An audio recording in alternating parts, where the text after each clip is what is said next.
everyone. Welcome to the State Department. Wow, it's o'clock today. All right, let me get started. A couple things at the top. Today is the 500th day of the unjust detention in Iran of Washington Post reporter Jason Rezaian, and this is a sad and a senseless marker. Jason should have been free these last 500 days to pursue stories close to his heart, stories that promote understanding of Iran's people. Instead, his continued detention remains an injustice, as pointed out by United Nations human rights experts, including the Special Rapporteur on freedom of opinion and expression, as well as the Committee to Protect Journalists and other international organizations. We are aware that a Change.org petition is being delivered today to Iran's mission to the UN in New York, with 500,000 signatures calling on Iran's supreme leader to immediately release Jason and let him come home. We support this position and will continue our own efforts to bring Jason home. I wanted to also mention the situation in India and Chennai. The United States stands ready to assist the people of Chennai, Tamil Nadu, as well as the government of India as they face the worst flooding in decades. We express our deepest condolences to the families of the people who have perished in these floods, and our thoughts are with those families who are still trapped and whose livelihoods are affected. The U.S. is in touch with the government of India to discuss ways that we can provide any assistance at this difficult time. And very briefly, I did want to mention a group of senior-level police who are here from Somalia visiting the United States on a study tour that will take them to Minneapolis, also take them to Washington, D.C., where they'll meet senators as well as congressmen on the Hill. This is an exchange program which affords the Somali police an opportunity to shadow U.S. police while they conduct their daily duties, with the ultimate aim of enhancing the abilities of this police force in Somalia. And with that, over to you, Matt. Right. Let's start with your opening on Jason Rezaian. Sure. In addition to that petition that's being delivered or has been delivered to the Iranian mission at the UN, the publisher of the Washington Post put out a statement today to mark the occasion, I suppose one could say, of the 500 days. And in it, he says that this case should give the United States and other governments, as well as all international businesses, pause about dealing with Iran. Does the administration agree with that? Well, Matt, I would just say that, and we've been very clear about this in terms of our dealings with Iran, that we've always pursued Jason's case as well as that of other Americans who are being held there, Saeed Abedini and Amir Hekmati as well, independent of the other issues, whether it's Iran's nuclear program or other issues on the ground. We don't want to link the two. Our message has been clear to Iran that these individuals should be returned home, independent of any other issue or involvement or matter. Right, I understand that, but the publisher of the Post, along with quite a few other people, think that their inability, to put it kindly, I suppose, or their refusal, to put it perhaps more accurately, to respond positively to any of these appeals that you've made, suggests that they're not trustworthy. Agree with that? I mean, not just on this issue, but on any other issue. Well, again, Matt, I don't think any of us have ever made any attempt to defend Iran's behavior writ large in the region and domestically. That's one of the reasons. No, just let me finish. So, I mean, that's one of the reasons why, for example, we work so hard to get the JCPOA so that we can have the access available in order to ensure that they don't or are not able to acquire a nuclear weapon. Similarly, we never made any promises, and in fact have been very clear-eyed about our assessment that the JCPOA doesn't necessarily or isn't going to end Iran's bad behavior elsewhere in the region. And I think that's one of the reasons, as I said, we've always tried to separate these issues, work on them independently. I know the Secretary personally raises the cases of these Americans, detained Americans, at every occasion when he meets with his Iranian counterparts. We're going to continue to do that, and we're going to continue to make the case that they should be released. But I don't think anybody is claiming that, at least here from this department or from the U.S. government, that Iran is trustworthy. That Iran Should be considered trustworthy. I think we have to put in, as I said, with on any basis. but that doesn't mean we don't continue to push the right path for them to take, which is to release these prisoners. Okay. And since you raised it, I didn't link this with the nuclear deal at all, but since you brought it up, Well, I was talking again, but I'm trying to. The point is that we don't. Sorry, just let me finish, and then I have a follow up. But the point I'm trying to make here is that Iran's trustworthiness has never been a part of the equation, and in fact, because of that, and I use the nuclear deal as an example of that, we had to put in place an agreement that would allow us the access to ensure that they don't obtain a nuclear weapon. But similarly, people say, well, is this now going to open up new cooperation in the region? That would be wonderful, were it to be so, but we don't have any false hopes that that's going to be the case. Okay, but again, since you raised the nuclear deal in connection with this, which I did not in my question, I'll just point that out. But since you did, yesterday's IAEA report says that Iran had a nuclear weapons program, or at least a program that was designed to explore research and development on nuclear weapons until 2003, a coordinated one. After 2003, perhaps less coordinated, and then nothing after 2009. To your knowledge, has Iran ever admitted to having had that kind of a program? Admitted to having this program? Admitting to what the IAEA says they had previously. I don't know. I'm not aware of that. I don't think they've denied it over and over again. So not only... They have, okay. But that was the reason why the IAEA wanted to conduct this. Okay, well, you're making the argument that because they're untrustworthy, that's why the JCPOA is important. I think that there's another side of the coin, right? That because they're untrustworthy, it's a mistake to get into a deal with them. Why do you I hate to bring up the old Cold War idiom, but it's trust but verify. But in this case, it's verify, and verify again is having the structure in place that we believe the JCPOA provides that will permit IAEA experts and all of our experts the access to the data that they need to monitor. Okay, but I thought that you just said trust but verify. I thought that the whole I said verify. Yes, exactly. All right. Sorry. A follow-up. So when was the last time that the Secretary raised this case with the Iranians? I would presume that was whenever he met with Iranian Foreign Minister last.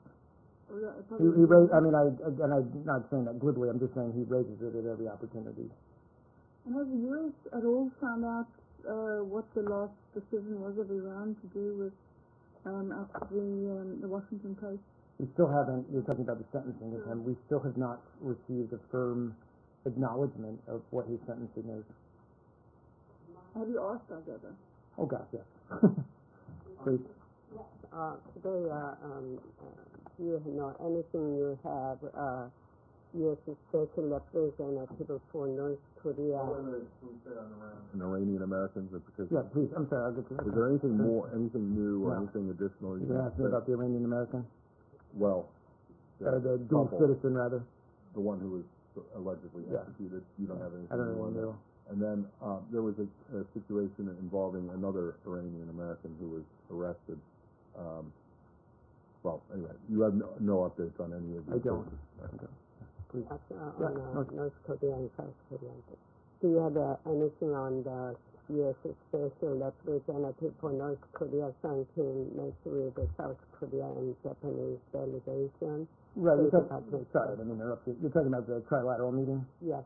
So, as we mentioned the other day, that's part of our regular discussions on North Korea with Republic of Korea as well as Japan.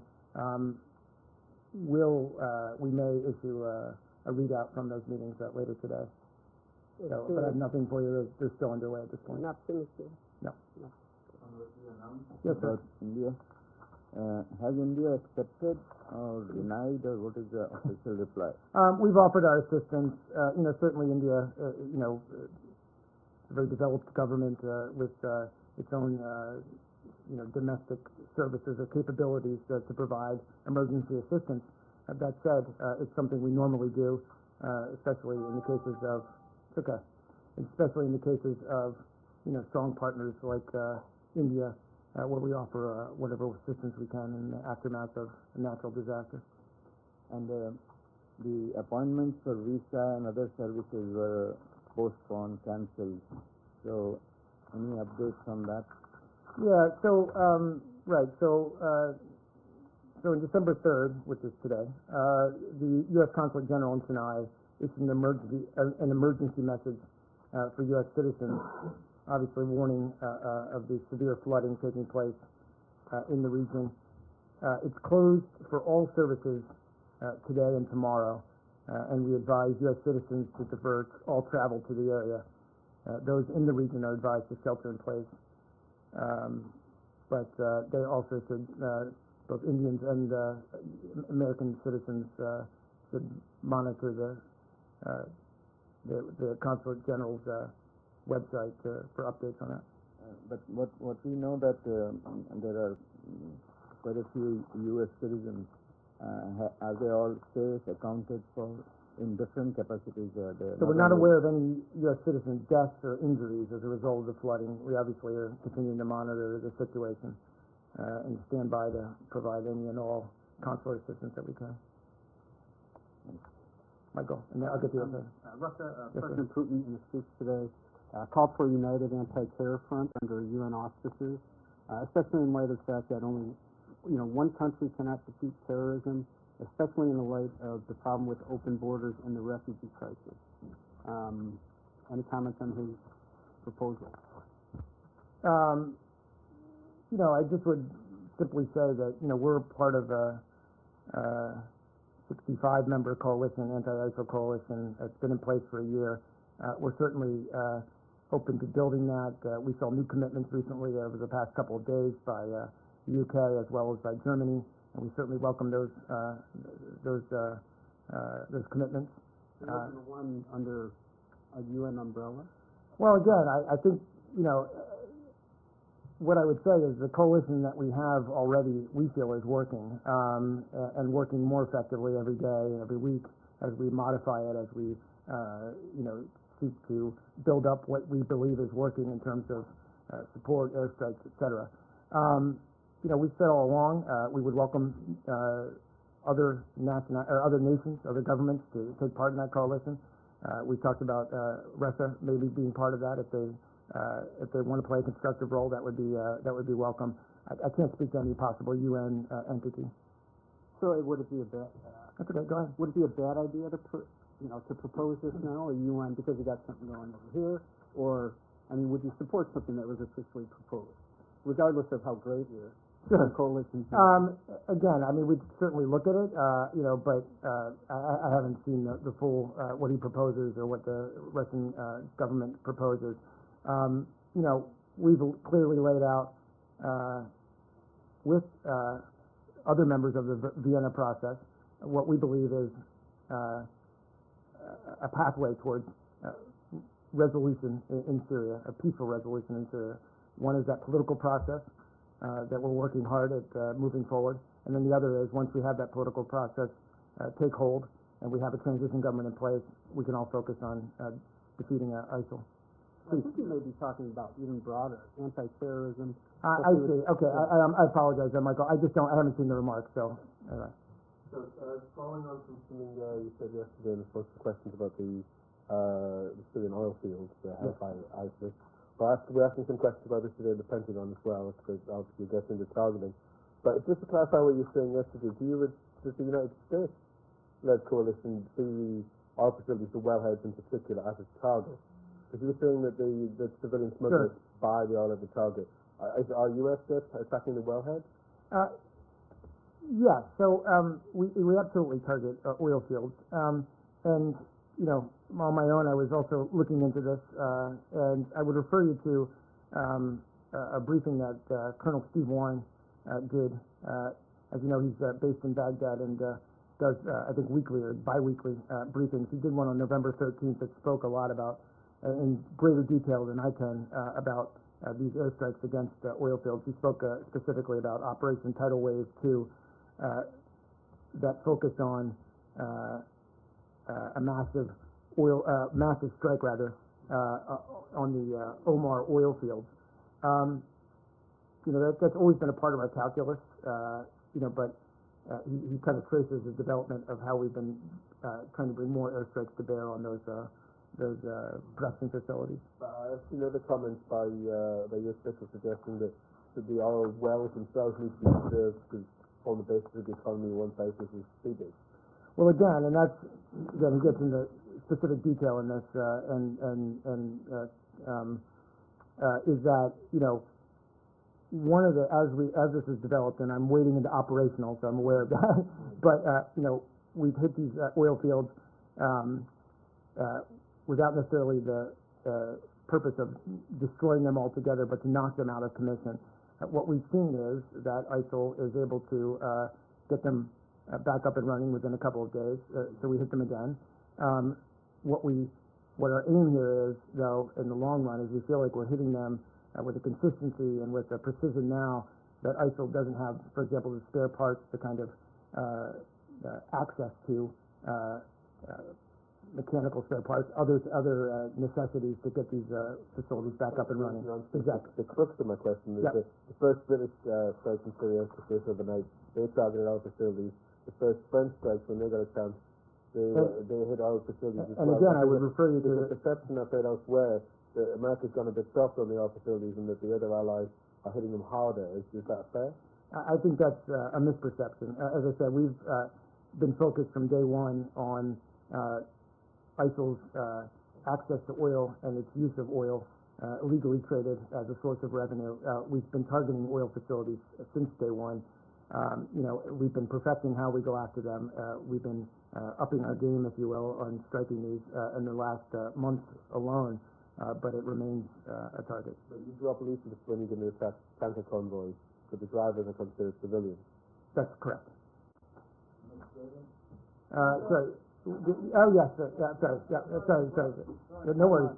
I promise you, yeah, go ahead. Oh, well, I want to switch topics after this. But following up on Syria, have you commented here at all, and will you today, on these reports that have swirled around that are just unconfirmed that the Turkish president's son is somehow involved in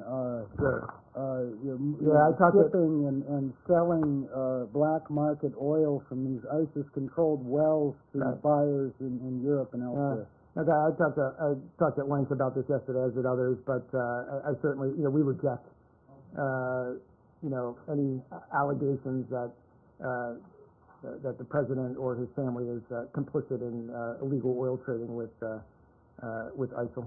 I don't want to make you go there again, but to switch topics, can I ask you about the travel history and visa status of the suspects in the San Bernardino mass shooting that happened yesterday? There are various statements and reports out there about Tasneem Malik, the alleged female shooter suspect who was killed yesterday. Some are saying that she lived in Saudi Arabia before coming to the U.S. And what I wonder is the extent to which the State Department has been pulled into this investigation. Can you give us some kind of guidance on whether those reports are accurate, and if so, what type of visa was she in the United States on?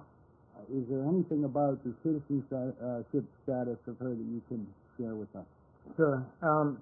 Well, since it's already been reported out in the press, I can confirm that she did receive or was issued a K-1 so-called fiancé visa,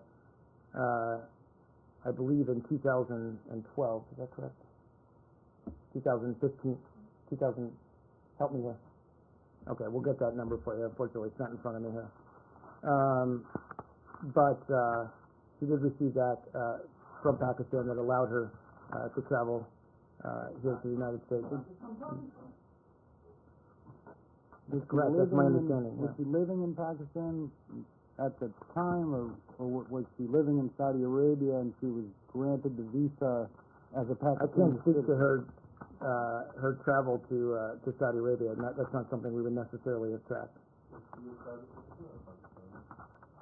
I believe she's a Pakistani citizen.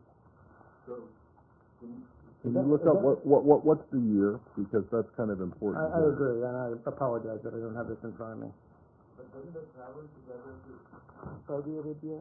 Is that Again, so let's be very clear. We do not track the travel and whereabouts of American citizens overseas. So I got this question a couple times already today and had to clarify that. You know, whether the alleged shooter, the male, the husband, traveled to Saudi Arabia. That's not something we would confirm. You know, we don't track the travel of our citizens overseas. As to his fiance or his wife, she did receive a K-1 visa to travel as his fiance. I'll get the year for you. I apologize for that. But that so I can confirm that she did receive that visa. She got that in Islamabad. Again, I believe it was Islamabad. I'll double check on that. okay? And Saudis are our good friends. Haven't we confirmed with them if you had Well, traveled? look, I mean, of course, there's an investigation underway, and let me just reiterate that there is an investigation underway. You know, the president said a couple hours ago, we can't at this point preclude that this is an act of terrorism. But let's let that investigation run its course.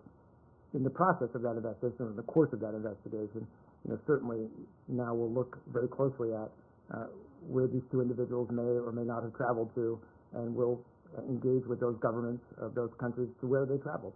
When someone applies for a K-1 visa, does the intended spouse have to be there too for the interview?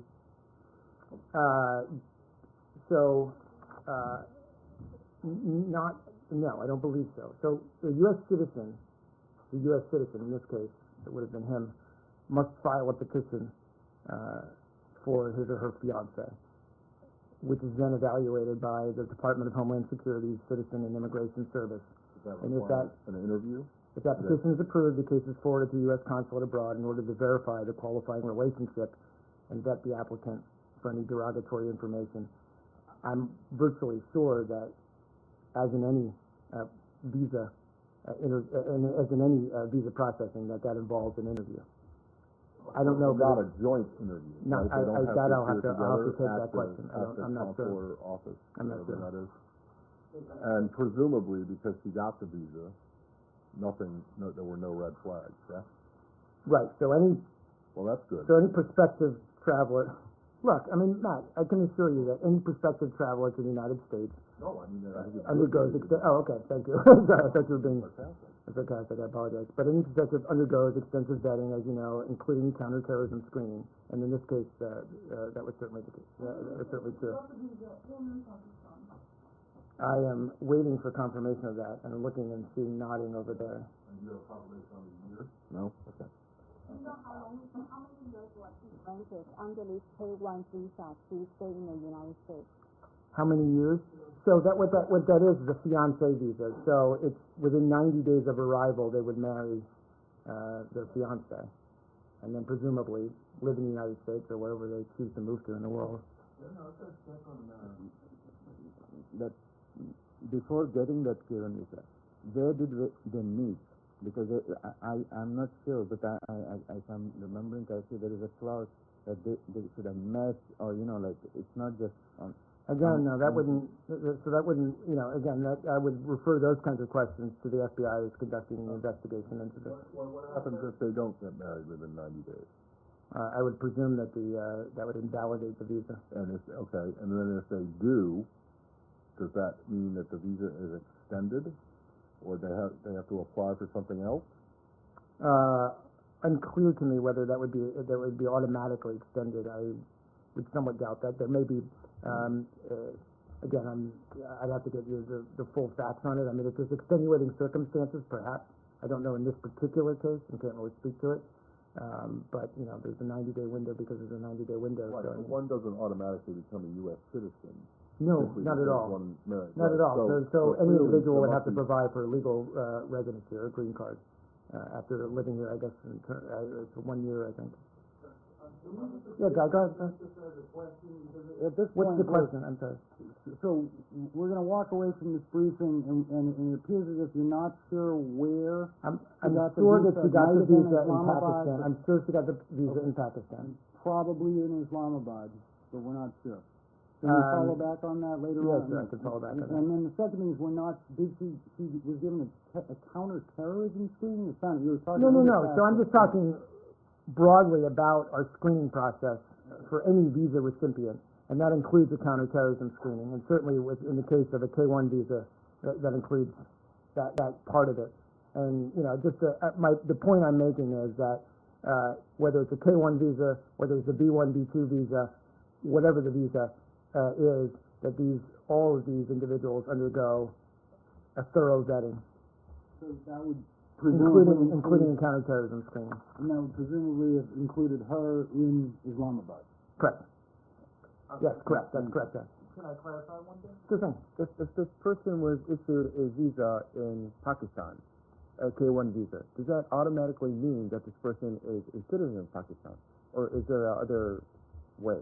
Yes, normally if you're applying for a visa, you have to apply from the country from which you come, or which you're a resident or a citizen of. Again, if you applied for the fiancé visa in Pakistan, yes. That was U.S. visa in Paris and then British citizen. Would you marry an American? No, I'm not. Well, then. I was going to bring her as a girl. that would have to get married. I'm not sure what explain extenuating circumstances are there, David. Can I change the subject? Sure, please. No? Yeah, sure, Abby, go ahead. Can you say whether or not the U.S. authorities have been in touch with Saudi authorities or with Saudi No, I authorities said just regarding before coming out there, I answered that to I don't know who now, I think TJ is. I'm not aware that we've had specific discussions about these cases yet. I certainly presume that we will in the coming days. Again, the FBI is leading this investigation, but certainly as we uncover facts about where they came from, where they met, where they traveled to, we'll be following all those leads.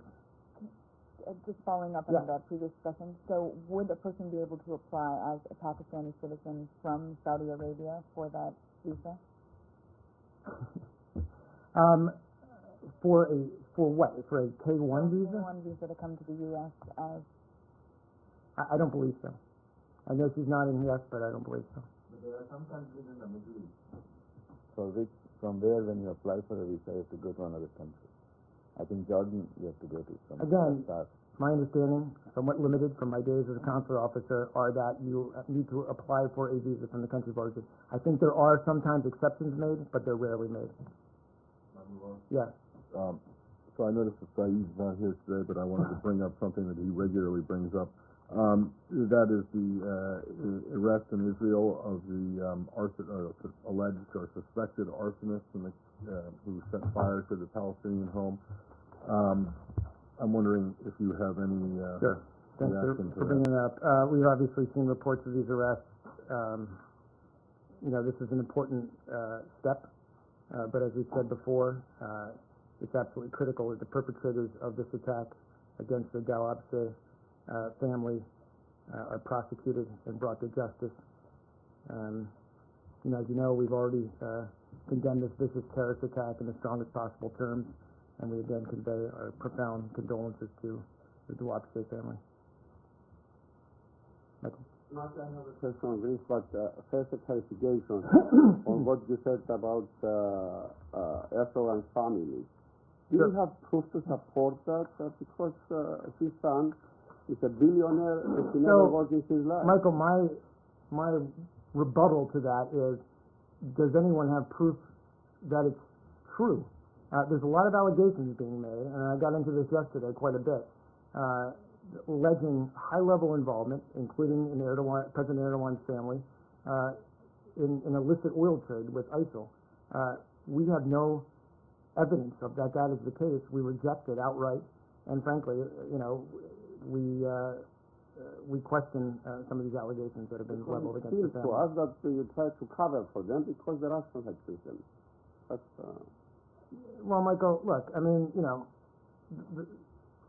the Russians, in the wake of the shoot down of the Russian jet last week, have made some pretty serious allegations about Turkey's complicity with ISIL in Syria.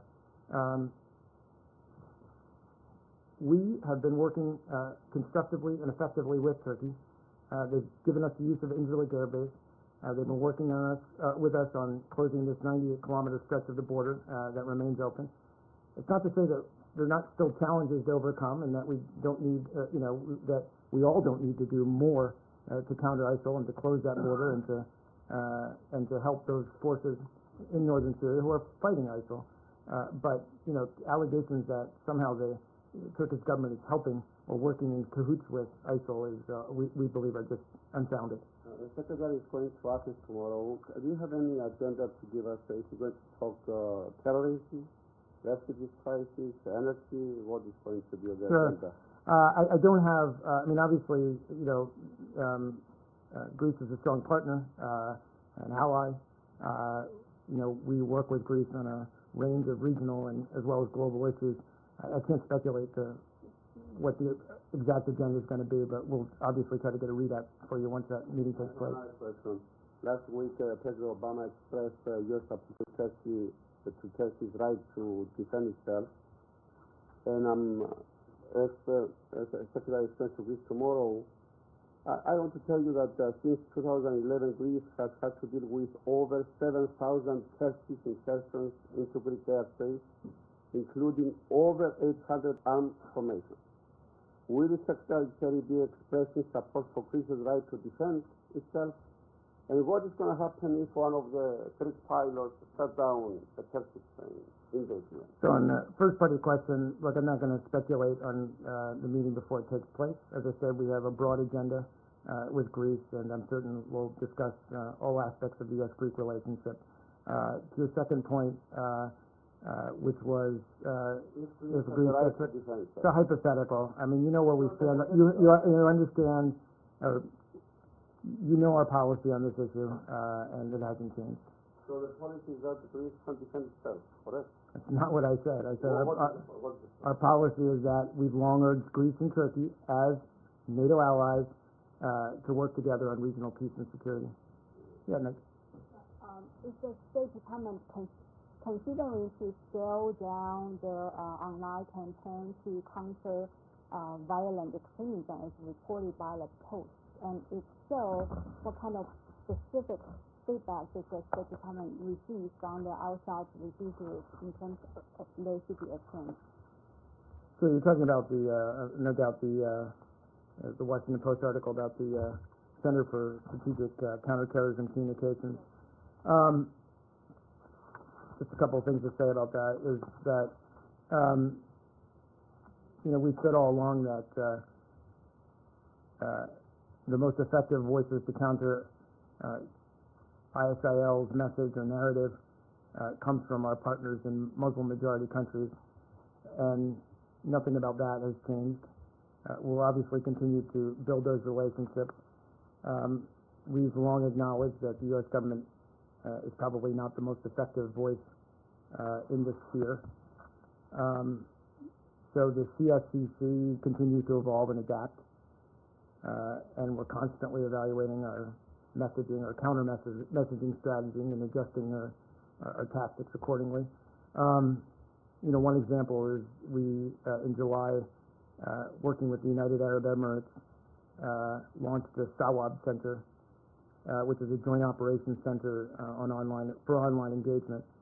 And this center is working to counter ISIL's Twitter and social media messages in Arabic. It's created a cloud-based platform for coalition partners to share Arabic counter-ISIL content and amplify credible Arab and Muslim voices that counter ISIL. And that's an important last point is, again, it's, governments are limited in the reach that they can have and the persuasiveness that they can have, or influence that they can have on some of these target audiences. So what's really important is that non-governmental organizations and civil society leaders step up and fill that void, religious leaders, et cetera, et cetera. And that's what we're trying to promote, obviously. There's already a lot going on in that sphere, but that continues to be where we're working towards. But there have been, there have been some successes. For the CSCC, the Center for Strategic Counterterrorism Communications, has had a very effective, in fact, the article praised it, the Defectors campaign. So, we're going to continue to, where we feel we can provide value, continue to push a counter-narrative to ISIL's nihilistic messaging. So you're saying that the CSCC program will be revised? Yes, I think, obviously we're not going to, we need to keep active in this sphere, but we're looking at ways to adapt and to, frankly, maximize maximize our efforts and do better in that medium. Yes, sir. Good question. It was created a while ago. Hasn't it always been revising and changing its Well, strategy? and that's a recognition that it's an iterative process. That anything in social media is constantly revising itself and changing and adapting. Specifically about this panel's report, which was there anything? Does the department agree with the findings of the report? This is the quote unquote the sprint team report. Or yeah. Is there anything that the department didn't know already? Well, again, I don't think the sprint team was designed to answer all counter-ISIL messaging questions. They did provide a specific skill set based on their backgrounds, and we feel like they gave valuable insights on.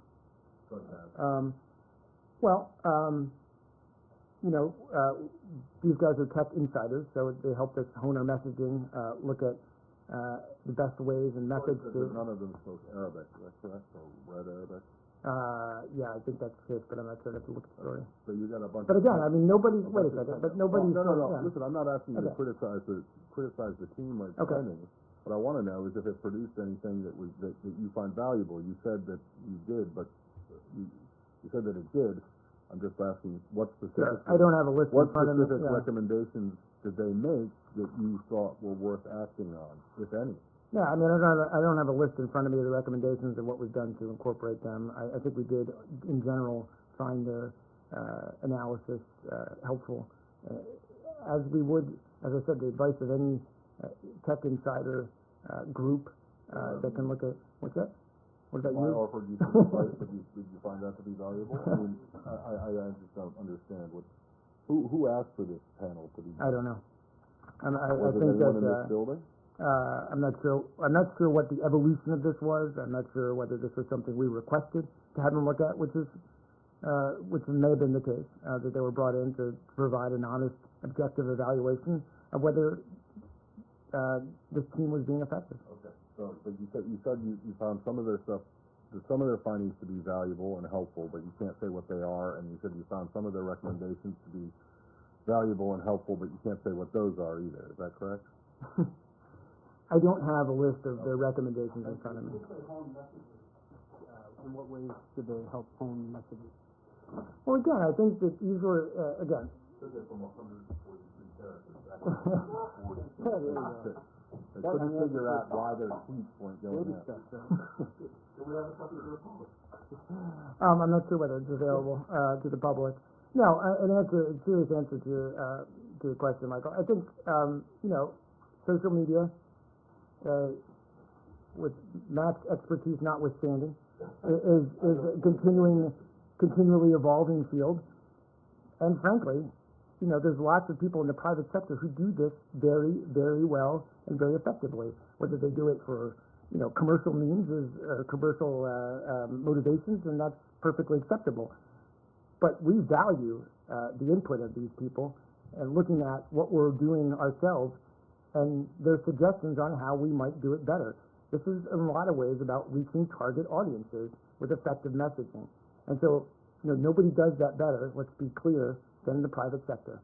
So as much as we can have these insiders, these private sector folks, look at what we're doing, give us an honest evaluation, whether they speak Arabic or not, whether they know the content or the material as well as others may know it, they still have valuable insights in just the medium itself. Will we see any difference from our citizens? Will President anywhere be I hope they'll dissuade you, David, yeah. Sure. The State Department has gone at length to explain the legalities of welcoming refugees here, but yesterday the state of Texas said that they would sue the State Department over them saying we weren't consulted enough about the whole process. Do you have a response to that? I don't. I'm vaguely aware of the case. I mean, look, we've been very clear over the past month or so about the fact that there are states and cities that have concerns about this refugee resettlement program. We're going to address them. We stand by the process. We stand by the program. We believe it's been incredibly effective, and that all of the Syrian refugees brought in, none of them over the past, I don't have the number in my head, but none of them have been sent away or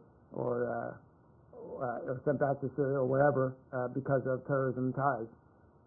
It's a very extensive vetting process that lasts 12 to 18 months, involves multiple agencies, including DHS, FBI, and others. And it's an effective program. And let's not forget that at the heart of this are refugees who are fleeing terrible violence, terrible persecution in wherever they're from, including Syria. And so it speaks to who we are as Americans, that we accept these individuals. One quick one on that. Yes, sir. Is I thought that was a really nice, eloquent way to finish the briefing. this, no, this will be better. For you, perhaps. Is this more stringent than the K-1 visa? I mean, arguably, it's longer in duration. It's a more thorough vetting, but we stand by the K-1 visa and our visa processing as well. All of these things, look, since 9/11, all of these involve multiple layers of vetting with multiple agencies, putting folks through various systems where we watch individuals, what their affiliations are, whether they're on any kind of watch list. All of this is done for any visa applicant, but certainly more stringently so for the refugees. And we've said none more stringently than those coming from Syria. Matt's going to get cranky. Yes, go ahead, quickly. Do you have any information about reports of Turkish, and it's been going on for a few days, but Turkish ships blocking Russian ships in the Black Sea? I don't. I'll take the question. Sorry.